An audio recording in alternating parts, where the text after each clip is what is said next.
પહેલા રાઉન્ડની મતગણતરી જે છે તે પૂર્ણ થવાને આરે છે અને કોના માટે વાવ સમાચાર લઈને આવી રહ્યું છે?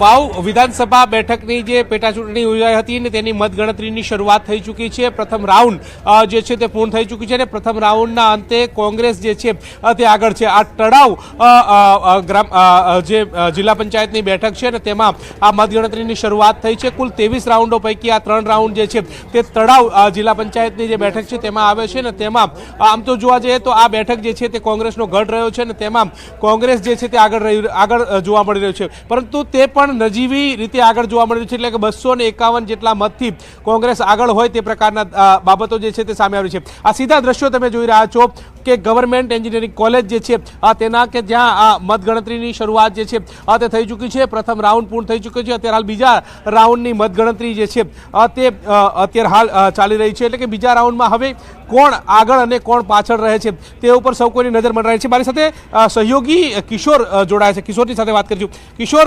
આમ જોવા જઈએ તો કોંગ્રેસનો ગઢ આ તળાવ જૂથ પંચાયત જે છે તે, અને તેમાં કોંગ્રેસ જે ફક્ત 251 જેટલા મતથી જ આગળ છે, આ આંકલન કેવી રીતે જોઈ રહ્યા છો? કેટલા મત કોંગ્રેસને, કેટલા મત ભાજપને, અને આટલી જ સરસાઈ કેમ?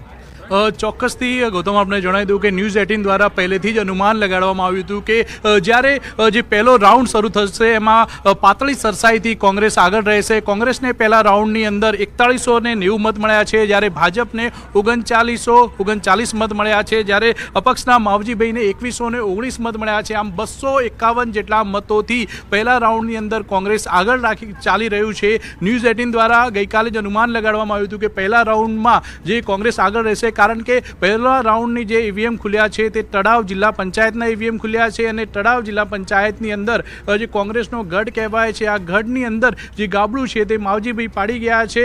અત્યારે જે છે તે કોંગ્રેસ 251 મતથી આગળ છે। બીજો રાઉન્ડ અત્યારે ચાલુ થઈ ગયો છે, પોસ્ટલ મતો ગણાઈ ગયા છે, પરંતુ પોસ્ટલ જે મતો છે તેનું પરિણામ હજી સામે નથી આવ્યું, અને જે બીજા રાઉન્ડની અંદર પણ તળાવ જે જિલ્લા પંચાયત છે તેના જ ઈવીએમ ખુલી રહ્યા છે। આમ બીજા રાઉન્ડની અંદર પણ કોંગ્રેસ આગળ હોઈ શકે છે। ગૌતમ, ચોક્કસથી તો આ તળાવ જિલ્લા પંચાયતની જે બેઠક છે, બેઠકની અંદર 3 રાઉન્ડ જે છે તે અંતર્ગતની મતગણતરી જે છે થવાની છે। પ્રથમ રાઉન્ડ પૂર્ણ થઈ ચૂક્યો છે, બીજો રાઉન્ડની શરૂઆત થઈ ચૂકી છે। પ્રથમ રાઉન્ડના અંતે કોંગ્રેસ અત્યારે હાલ આગળ ચાલી રહ્યું છે। હવે જોવાનું એ રહે છે કે 23 રાઉન્ડમાં કોણ આગળ કોણ પાછળ, મતગણતરીની શરૂઆત થઈ ચૂકી છે, ત્યારે 23 રાઉન્ડ સુધીની આ મતગણતરી યોજાવાની છે।